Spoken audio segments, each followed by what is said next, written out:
Listen, a lot of you guys are always recommending shows from Amazon all the time. So when we got around to this little show called The Boys, we needed to bring in our good friend SayGoodnightKevin to talk about it. Let us explain. So what we do on Let Us Explain is dive deep on something that we can't stop thinking about for other people who can't stop thinking about that thing too. That means we'll be talking about anything and everything, including spoilers.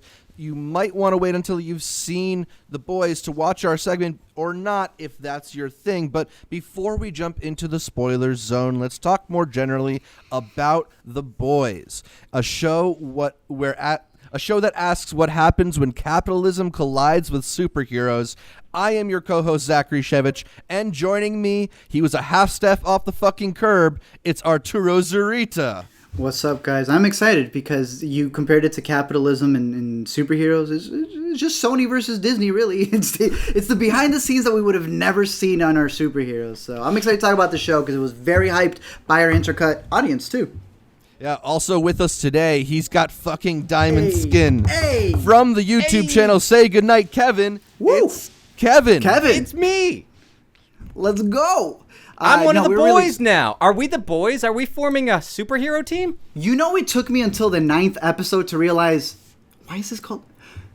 Oh, if the Justice League can't save you, it's gotta be the boys. I was like, wow. It took me this long to realize it. I know, I'm dumb. I'm sorry. It also took a character actually calling themselves the boys for me to realize that, I get it. That's their Justice League because they couldn't rely on the actual corporate one. So that was fun. This is the intriguing and full world based off of the comics of the same name. The Boys depicts a society in which variously corrupted superheroes work alongside a giant corporation, basically subcontracting police work. Amazon's 8-episode first season builds an impressively detailed universe for the show, with a bunch of charming characters played by familiar faces like Carl Urban and Elizabeth Shue, as well as newcomers like Jack Quaid and Aaron Moriarty alike. The Boys delights in its use of 4-letter words and excessively brutal violence, but beneath that noise is a smart look at what happens in a modern depiction of superherodom. What is it about The Boys that makes it stand out in a world where we already have films like Deadpool and Shazam? Art. It's bluntness. I think Deadpool likes to make fun of the organizations that it's still within. It's like, ooh, Deadpool made fun of Fox. It's still right. Fox. It doesn't stop what Fox did. Like, it made fun of the X-Men. Then they lost the X-Men. So it's like, is it that funny? It's like when you re-listen to a Drake song now and he says, I only care about my bed and my mama. Yeah, we noticed that. You didn't care about the kid you were hiding either. That's what this show does. There is no blinks that it goes to. I know we're going to get it more in the spoilers, but this show does something that you would not be able to get out of a Sony... Disney, any of the bigger ones, which is really dissecting if superheroes were real, how political would it get? How, like you said, all the contracts that would be going on. It would be it would be so corporate, to be honest. Yeah, this is a world that envisions that these superheroes deal with liability insurance and claims and stuff like that. Yeah, having press conferences and rumors about them. So it's almost like the R version of the Incredibles, if we're trying to humanize it in a way. It definitely feels very much like it wants to take a look at how superheroes would actually affect modern society, not just think about how cool superheroes would be. Yeah. Kevin, what is it about The Boys that first intrigued you? Yeah, it's very interesting because I initially was like, well, hey, we're flipping the genre on its head, superhero thing. We've had what is the one with Nicolas Cage? Kick-Ass. We've had so many like, oh, it's superheroes, but not what this isn't your dad's Batman Superman movie. And every superhero movie is that now, and so not a lot intrigued me initially. But it does look like it's going to be a poor Justice League parody from its like advertising material. It's flipping the already flipped subversion. Yeah. You know? I mean, it's kind of like, I don't know if you've watched Deadpool recently, but go back and it kind of feels quaint because Every I said that superhero about is two. turning to the camera and mugging and saying quips that when he does it, it's like, wow, this isn't as funny as like an Avengers movie because Hey, the Deadpool Avengers stand's does gonna come that. after you. To this day, I still get that because I said Deadpool 2 feels like that. They Yeah. showed up with a suit. They showed up with I'm a just Deadpool saying suit that at my like house.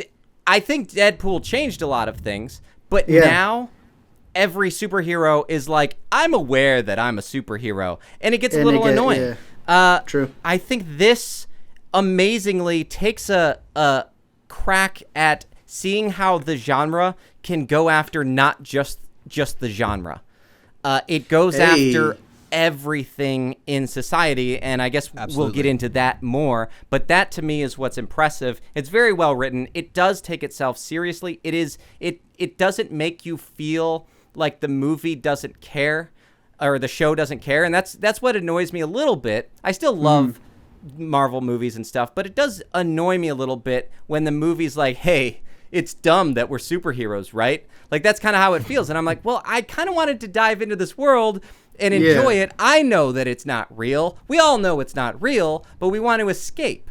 We don't need That's you the to point. tell us that it's not real constantly. And this this doesn't do that. This actually like kind of takes you to this crazy world that's grounded a little bit in our world and explores real life things in our world, but in ways that can't be done outside of having superhuman people.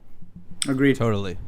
Yeah, so we are going to open this thing up to spoilers, but before we do, needless to say, this is a show that we're all recommending. I'll even go out and say that, like, if you're someone who's been listening to Intercut podcasts, you might know that this is maybe not a typical show for me. This is He very hates much not superheroes. for Zach. Anytime thing. there's capes or spandex, he runs the other way. But I think there's really a lot going on here that's really intriguing and thought-provoking, and it goes a lot to what Kevin was saying, and it's going to be what we talk about a little bit more in the spoilers here, that The Boys feels very contemporary. It lives in a world that's somewhat parallel to our own, Yeah. dealing with similar social and political issues. It talks about like American elitism, and it talks about military industrial complex and things like that in a way that Marvel movies want you to think What they are you talk talking but about? are really just like alluding to very They did the vaguely. same thing in Avengers, capitalism. They had the Ben and Jerry's Hulk ice cream. They tackled it. And Tony Stark, he was an He was an arms arms dealer. dealer. He may be the hero of the movie, but he was an arms dealer. and he deals with alcoholism, right? It's like, Yeah. look, guys, No offense. We enjoy the Marvel movies very much. so. guys, they would go after that stuff, but I mean, you want them to be allowed to use the Air Force's planes, right? You got it. Right. That- You can't that's- do Like, it this too isn't much. this isn't to diss Marvel movies either, because that's not what their objective is. Yeah, but The exactly. Boys Perfect. has decided that it wants to live in a world that really thinks about, like, it. A lot of people make fun of, when in the Avengers and in Justice League, there's so many people who probably died in those buildings. This is a movie or a show rather, that's actually exploring, like, are they going to cover this up? How do they cover it Man, up? it's worse than covering it up. I know who the good guys were, who the bad guys were. Yeah. That's And, it. Can I yeah, give a one very- critique? Like real life.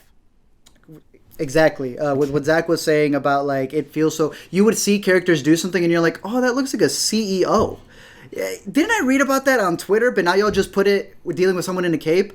That's the only problem I have with it. And what's interesting, I don't think they would be wearing capes. I spend a lot of time on my channel criticizing content that's preachy. It doesn't matter what content it is. I don't like preachy content. I don't like propaganda, but I do like heavy topics. And this is something that frustrates me, whether it's religious stuff or superhero stuff or political stuff.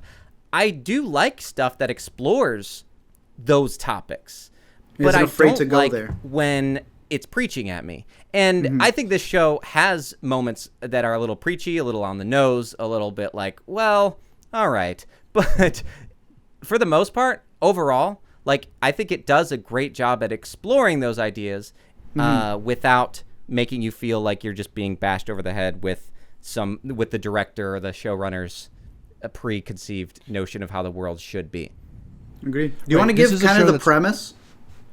I was just going to say, this is a show that's really going for it. They're not going to half hint at what they're talking about. They will come out and say it. First 5 minutes.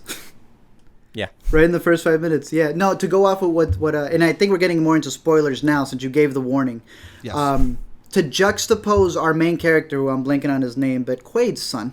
Yeah. When he loses his girlfriend right in front of him, right? Because Quicksilver, let's call him, is on roids, practically. So Huey and A-Train are the characters you're Huey talking and A-Train. about. They knew. And They Compound knew. V is They the knew. steroids you're talking about. And his girlfriend just dies right in front of him. I was like, that's what we're doing.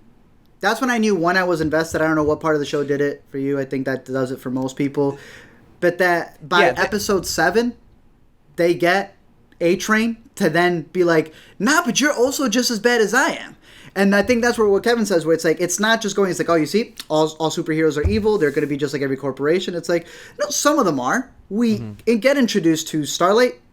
Yes. She wants to be a good superhero, so it doesn't make them all bad. It does kind of play on the notion where you have, who's Poison Ivy? Who's Wonder Woman? What's her? Queen Anne? She's playing she stayed too long in the story, Queen Maeve. and she started becoming the villain. But she doesn't want to be a bad guy. It's very nuanced, which is what Kevin was going at, and that's one of the parts that I really enjoyed. Nuanced in a way that I think a lot of our superhero fiction is not normally nuanced. Yeah. Now, Tony got a kid to go fight overseas. That was wrong. No one ever said anything. And now we lost the boy. there were And you moments, brought up that you brought up that Starlight character. The Boys also deals with a story of sexual harassment within the 7. So, we're going full spoilers here. But Kevin, I wanted to know how you felt the Boys' comments on Me Too. Yeah. I think that was one of the parts that it was obvious what they were doing. It was obvious that it was it was very modern, like, hey, here's something that literally just happened, but it didn't feel like unreal, I guess. I think that's what can happen whenever things get too preachy. I think that it's difficult. I think that it would be difficult, I don't know, but for Hollywood to make a movie that addresses something that is so Hollywood. Like, this is something that, for the most part, I mean, it happens in a lot of places, but, definitely has happened in Hollywood, and it's happened for a lot of the people who were probably involved in this show. That's crazy. But it beyond that kind of explores, it shows you a character. It doesn't just say, hey, look at how bad people are. It actually shows you a character who looks up to people and then sees her falling, realizing that she's being let down by her heroes. And I think that's something that a lot of people can relate to. Definitely must be something that the writer of this show relates to, because I think that the show overall explores every institution in our society, or just about all the way down to pageants, like pageant culture. That is true. And pressure from parents, and being told things that your parents have told you, and then growing up and realizing, I don't know what I think about this thing. I'm sure we'll get into the religious stuff, but I'll bring it up now. I think that that's one thing that a lot of people may have, because it addresses religion, but in the same way, it doesn't say, hey, religion is bad. Like when Starlight gives her speech. Big speech, Her big speech where she's supposed to get out there and... I mean, they just nailed Christian festival so well. I thought I was watching a Hillsong concert. Yeah, it was so accurate, so well done. It's not like they're definitely drawing from the real world, things that really happen, but yet it wasn't anti-Christian. But it was definitely anti the corporatization. Yeah. She has this nice speech where she attacks those people, but says, I don't know. I still believe in God. But if someone tells you they know everything, they're lying to you. Or they work for PureFlix. Or they work for PureFlix. I agree with you 100%. Because I remember we were having this discussion about that exact scene, and it was, a lot of people was like, it's anti-religion. It's like, no, you're just going to ignore that line because it doesn't fit your narrative. Yeah. She still said she believes in God, but that's not good enough for you. It's the establishment. And 2, she also said something else that happened to her in the 7. Forget that one, right? Yeah, right. Rape? Talking bad about Hillsong United, I guess. That's what ended up happening there. And it's weird because the best part that a show can do, like you said, you can make your Harvey Weinstein Me Too movie, right? Mm-hmm. And that can get very icky because it just will. You're not going to really get the message across.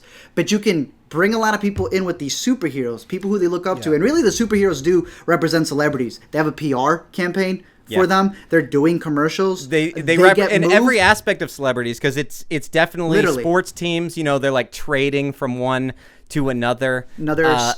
They're Who's doing going steroids. to what company? You did something bad? Time to move you over here. We'll bring you back once it dies down. Yeah, like it's crazy. A-Rod. Yeah, a lot of them. So that I found really interesting because it also, again, reflected something back where if you saw the show and that's what you got mad of, then you are exactly like the people in the show who ignored the fact that she said she got raped because something else affected you more. It's you're ignoring what's actually the show's. It's almost like a Rorschach test, showing you is like, out of all these corporations that they call out, which one affects you the most? And that's the one you should be questioning yourself. Because it's so easy to be like you said, oh, the pageants, aren't they crazy? Mm-hmm. Oh, yeah, these corporations, insane, sick. Oh, wait, no, I'm a part of that one. Don't touch that one. Right. I think The Boys does a really good job at showing that it's not so much that any one institution or one person is so evil, but it's when these systems are set up in a certain way that benefits not necessarily doing the right thing. Yeah, there's not really supervillains. A lot of people are allowed to prosper under the guise of being good, whether that is the preacher who is secretly going to gay sex clubs, or that is the superheroes who are more concerned about the merchandise money that they're losing than actually saving people, as become the terrorists expected to. I mean, it's one of the things that I think is really great about the show is that, we've been using the word superhero. There's maybe one superhero on this show. The rest are just super. Well, I would say that's kind of representative of a criticism, kind of. It's fine, but like that I would have is that there's literally nothing like to counter any of these sorts of things. So like watching the early on thing was just capitalism, obviously, and I'm watching that and I'm like, well, yes, this is true, this type of kind of crony capitalism perspective, but I think in a world like this there would be like a competition somewhere. There would be somebody who would be competing against this corporation. Maybe not. Maybe that's season 2. But they'd never present that. And the same with the Christianity and the church thing. Like you never see like the good ones. And it probably doesn't fit into the show, but it's all just like sad. Like everything is season 1 is very dark. I don't know if you want to talk about that at all, but I could just name you 3 things. The thing that happens the first 5 minutes, holding your girlfriend, almost fiance's hands, as she's just disintegrated, is crazy. The butt scene. I was taking a shower. I come out, and I had missed that scene, and Alina plays it back, and she goes, "You're not going to believe what happened." I was like, "It's not going to be that bad." She's like, "You have no idea what happened." And they start doing their thing, right? Porcupine lady. I don't know what you want to call her. I don't know who she was supposed to be representative of, but A-Train's girlfriend at the moment. Pop Claw. Pop the claw in something else. And I was like, oh my gosh. I don't know what other scenes you guys can think of. I think of the plane scene. I think of the explosion that happens at the end of episode 2. The plane scene was particularly effective. It's a little bit different than some of the other scenes that you're mentioning in that I think sometimes The Boys really indulges in the gore, in the ability to literally have someone explode into which is great. Mist it's cool. of blood and bones. Yeah. Use that Amazon money.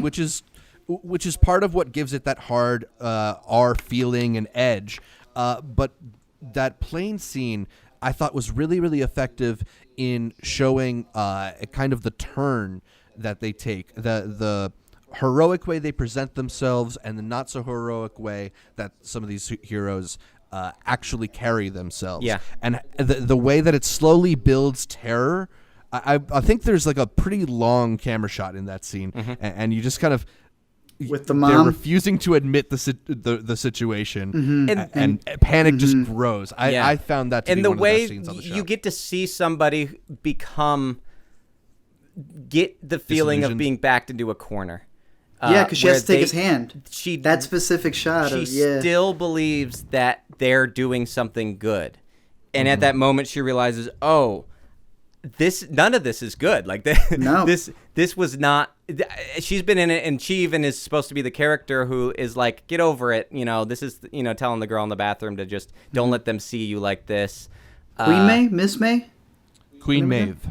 Queen Maeve, and yet she's still. I mean, it is a very cynical show.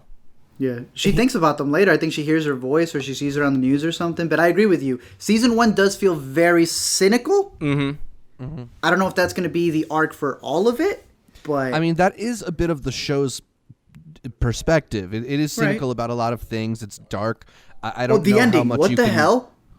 Well, yeah, I don't know how much you can lighten that tone. No, I mean, Yeah. I think it's fine. It's just obvious that the people who made it are at least in a very cynical place, and I would just for life overall, I would encourage people to watch the show, but Watch remember Maisel that afterwards in the is what he's real saying. world there are good things. There are things to make you smile. It's not all like The Boys. Yeah, it definitely takes a perspective that there's all our institutions are inherently corrupt. Yes. And everything's crumbling around us. And I don't know if the world is quite that bad, but it is interesting to see this embedded within something that is so consistently relied on as just a source of entertainment and not a source of political commentary or social commentary. Yeah.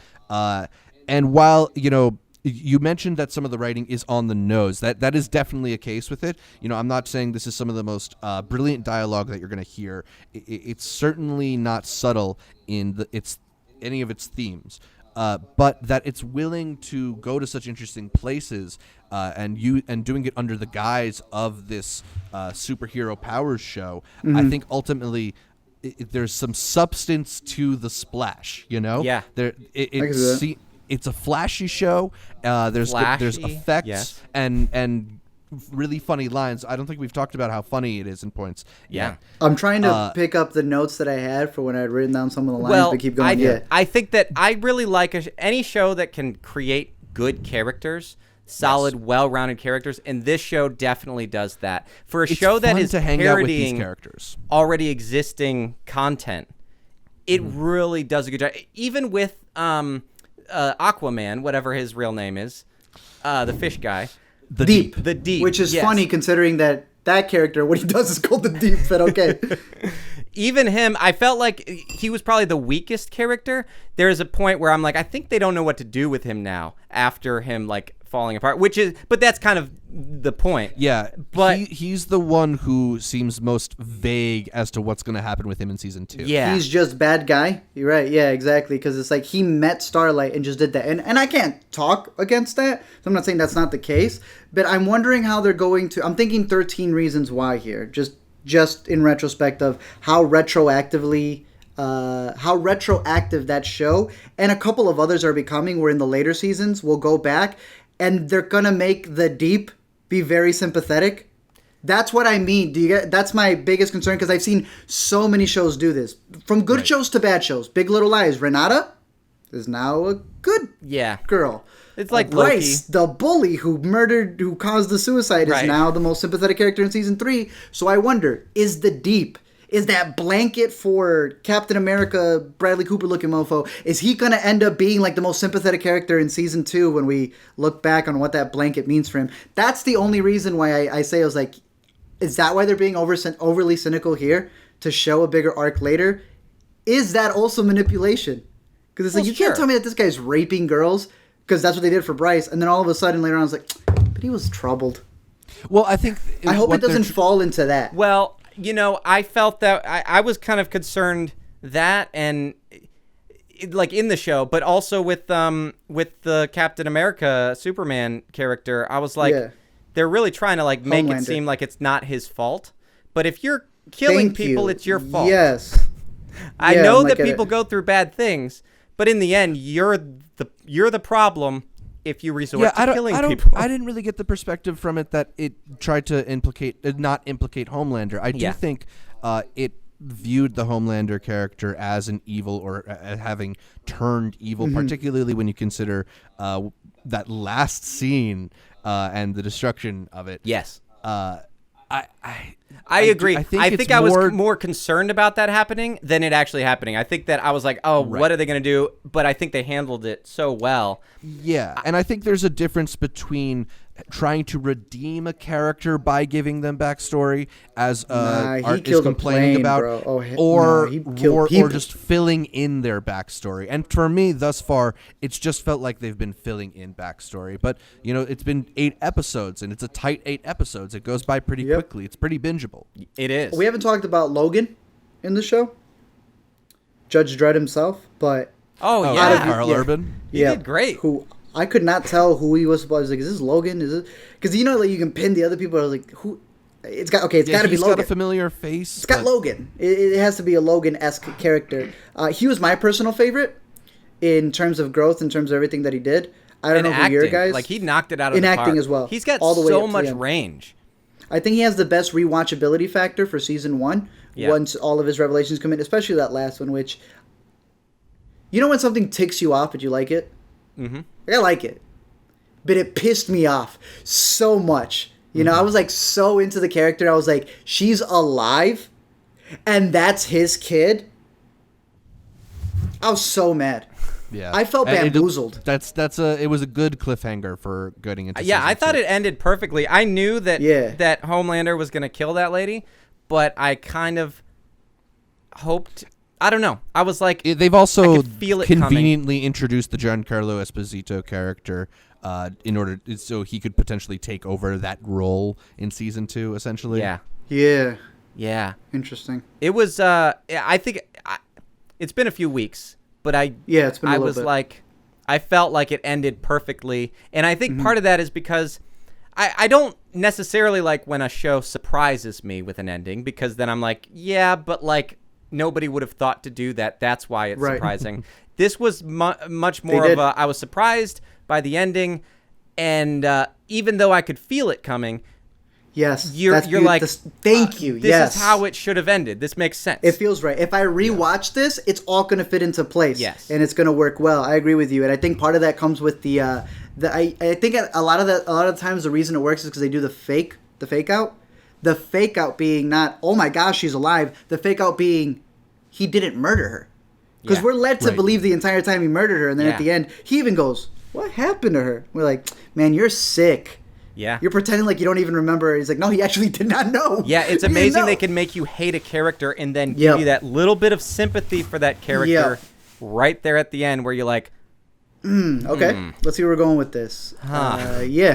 It's good. It's a very it's interesting such show. Good character, because I don't like just a straight up evil character. I do like one that you understand, that it explores, and they definitely do that. If you see the actor from Homelander, he said, he was like, I wouldn't have tried out for any of the other parts. This was the only role I wanted to get, and I took it. He says it's way more fun playing the bad guy. I was like, well, you killed it, homie. That actor hasn't done a bunch of stuff. He looks so much like Bradley Cooper to me. Yeah. And see, Bradley Cooper, Anthony when he Starr. started, was just an asshole in everything. Yeah. That's all he ever played. So I'm seeing this guy again, and I was like, the Bradley Cooper He was not in Alias. He was like the nice guy. The show Alias. This guy? Bradley this guy? Cooper? No, Bradley Cooper. Oh, I never saw Alias. Yeah, I was Alias watching Lost at the time. Not great, but it's one of my favorite shows. Like, it's not great now. Like, just kind of special effects and stuff. But the you first should have got it season... before 2014. Yeah, the first season is things. really well done. J.J. Abrams wrote and directed the first season, and then he handed it off. Yeah. And I don't know, it's really solid. It begins and ends, and it's kind of like a... At the time, now there's so many other better shows, but at the time it was like, this is like a movie, but on TV. Yeah. Well, that's why it's interesting. Think about it this way. The Boys right now feel so fresh. But so did Deadpool, like you just said, 4 years ago. What do you think we're going to look back at it and be like, or what's going to be the next wave of it? Like you get what I'm saying? There is a surrealistic quality to it, where it does feel a little bit cartoonish, even in its, even though it is very contemporary. It's very loud. It's very big. And I think maybe that's the thing that might age the poorest about it, is that, something that we see as the superhero movie evolves, we went from the early stages where they were a little bit more bombastic or colorful to we get like the Dark Knight era where they get a little bit more grit. And I think considering that this is a show that is so heavy with commentary, I feel like maybe a little more visual grit, a little more visual reality would maybe be a thing that media moves toward. Yeah. But I don't know. Whatever we get, cynical it'll be too, the wrong 'cause I said- thing. Whatever the studios take away from it, it'll be What do you the mean? wrong. They'll take the wrong lesson from it. Oh, you're talking about like when everyone was into wolves and vampires, Or like- so everyone's like, let's just do that. Yeah, or like disaster movies. Yeah, season 1 of The Walking Dead was about survivors, and people were like, the dead walking? Okay, let's do Okay. that 20 times. Sure, we'll do I that agree all with the you. time. Yeah. I'm being cynical about it, I guess because I just saw season 1 of The Boys. But what do you think streaming is going to help it the most? Because why did we? You mentioned Kick-Ass. Why don't we? Why hasn't there been another one? The books are written, but there was not another one. So what I'm saying is like, at what point will it die down, or is it the fact that it's on streaming that's going to help it actually a lot better? There have been bits of news coming out. This is apparently a very big show for Amazon. Yeah. It's one of their biggest hits thus far. And it's got a decent budget, it looks like, behind it. Like, the effects aren't all movie quality, but they're pretty solid. And I feel like if Amazon sees the amount of buzz building around this show, they're going to do nothing but, like, push more money into it, because they're at a period right now where they need a show to catch on like this. So I get recommended it every day. I get a message every day talking about The Boys. I could have said my dog died, and people would have been like, yeah, but like The Boys? So, about that? Do you think that has to do with streaming, though? Do you think because people have access to it at home, Zach and I have this discussion all the time, like being at the right medium at the right time, does that help it a lot, right? But it depends on what they do with it after, because I think that Netflix had the same situation, and then they just like bombarded us with Marvel things. Like I thought Daredevil season 1, everybody was talking about that. Yes, and then when there was too many, it was like there's too much going on. That's a great point. That is a really good point, because what's Netflix's version of Game of Thrones? Do you remember that? You remember how there's always Marco Polo? and there's a phrase for it too, where a network wants to copy what the other network did. After Lost, NBC had so many people going missing. Everyone went missing. Yeah, it was all about the event show. Exactly, and I agree with what you're saying. The event, that was an actual show. Yeah, I remember it because they pitched it as Lost. Yes, Geo. We getting too much in a rabbit hole. I remember this specifically. But that's what they do. They're like, oh, I'm let's do sitting that in my thing. room again. But also, I think that there's a trend. This comes from a trend of like Wilfred type shows. I don't know if you've noticed this, but there's a trend of like Explain. like Dirk Bentley or Dirk's Gently. I get recommended that one a lot. The other one with the guy from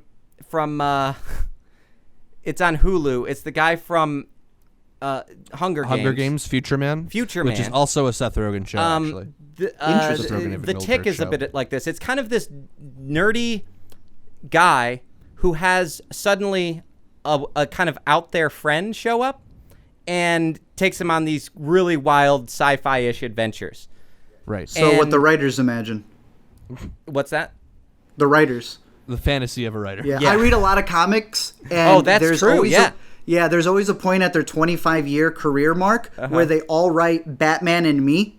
Yeah. If you're a comic book fan, you know exactly what I'm talking about. Where they just stop writing actual fantasies and they write their own fantasies of literally being a comic book writer who gets picked up by an assassin and becomes a part of this hanging out world. with Batman for the day. Kid you not. That's exactly but that's how kind it is. of in this show kind of has that same thing, that feeling. Yeah. They're very like R-rated shows that have this guy who's like, dude, I don't know what we're doing, man. Why are we doing this, man? It's So do you? and it becomes Rick and Morty. Scoobs. Do you think that? Gee, Scoob. Yeah. Do you think that the addition of those shows, once Netflix tries to do its version of The Boys, or HBO does, or whatever else, Yeah. and they're obviously not going to be as successful, probably. There was never another thing to replicate Game of Thrones, to replicate The Sopranos. To be even honest with you, there's not another 13 Reasons Why, other than Riverdale. I mean, I guess Euphoria, but there's always going to be that competition of trying to handle that market. Do you think that will saturate it to the point that you're then going to see The Boys as Deadpool? Where it's like, oh, yeah, you did Meta first, but you also opened the floodgates, and now everybody else is doing it. Do you think there's a time limit on this show, is what I'm saying? How far can it go seasons-wise? It certainly runs that risk, and I think it's not necessarily the market that dictates it, but the creative energy behind it. Fair enough. The show has a lot of really talented voices behind it. We've mentioned that Seth Rogen and Evan Goldberg were part of the team that helped develop it. Dan Trachtenberg, who I know you like a lot as a director. Yeah, he did the first directed episode. The pilot. Yeah. So I think ultimately that's a question of, are the voices that are going to keep writing the show do they still have things to say? That might be even a good question to ask somebody who's actually read the guys. That's not me, unfortunately, because if there's a lot in the comic books to take from, then they'll have a lot of place to go. That was one of the things, The Walking Dead. Thank I feel you. like You a said lot it of before I was me. about to Thank say you. that too. You got it. Yeah. So I don't need to say it, but that's why I still worry. Yeah, I mean, Walking Dead, I think there were points where it strayed from the comics and it maybe didn't work, points where it stuck to the comics, and I don't know. For me, I think that worked better, but... Yeah. I agree with what you're saying creator-wise, and I also do like that it's on Amazon. Yeah. Because I'm thinking of seasons I've seen on Amazon that go multiples, and I think they're still good. I think Maisel's still good. Deeper in the seasons, Fleabag is still good deeper in the seasons, even though I don't think that's fully Amazon show, but... ABC as well. I like to see that they put... they're consistent in letting them do their thing. Yeah. If that makes sense. Well, I've heard, I don't remember where I heard this, but Netflix has been kind of open about how 3 seasons are the optimal number of seasons for them to make money. And so that's part of why a lot of their shows just go 3 seasons and then that's it. That's a good bit. That's what I'm talking about. Yeah, that. So I don't know how Amazon is, or if they...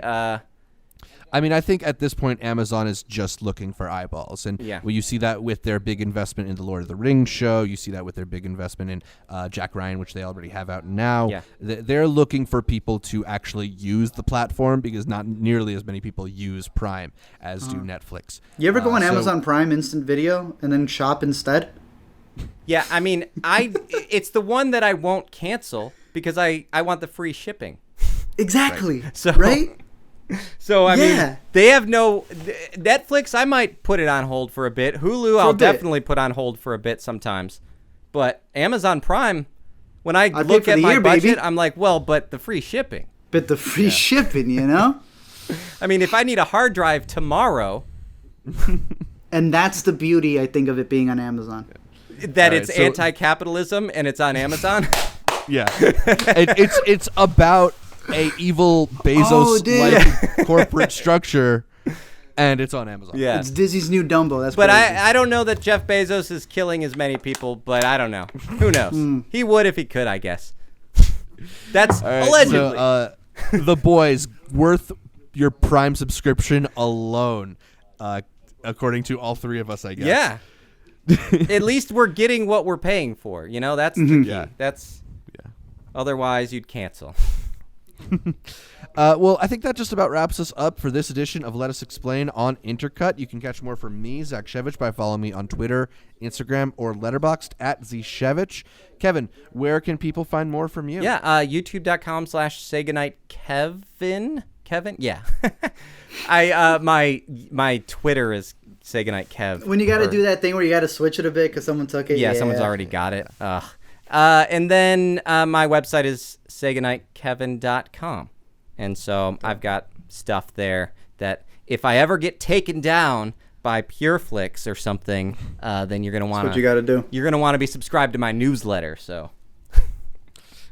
It's getting crazy out there. Thank you, Kevin. Thanks for joining us. And Art, where can people find more from you? Let Me Explain 1 on Twitter. Let Me Explain 2 on... No, I'm just kidding. It's Let Me Explain, A to Z show. But you can always find me weekly here on the Intercut Podcast. Yes, you can listen to episodes of Intercut on iTunes, on SoundCloud, on Spotify, on your favorite podcatcher. I like Overcast. And then make sure you're subscribed not just to the audio podcast, but to the video feed as well on youtube.com/IntercutPod, where you can catch our bright smiling faces as we break down the latest in entertainment. Find new episodes of Intercut every Friday, I think we're going with. We'll see. They're every week. Please leave us a comment, like the videos, consider heading over to iTunes to give us a 5-star review. Any review, maybe really. Type some words there because they make us feel warm inside. Say hi. Like our Facebook, like our Instagram, like our Twitter pages, all of them are at Intercut Pod, Intercut POD. That's short for podcast. To get updates throughout the week from Art, from me, from Kevin, from all of our guests here on Intercut. Thanks again for tuning in, and until next time, I don't want to go to a second location with you. Amen.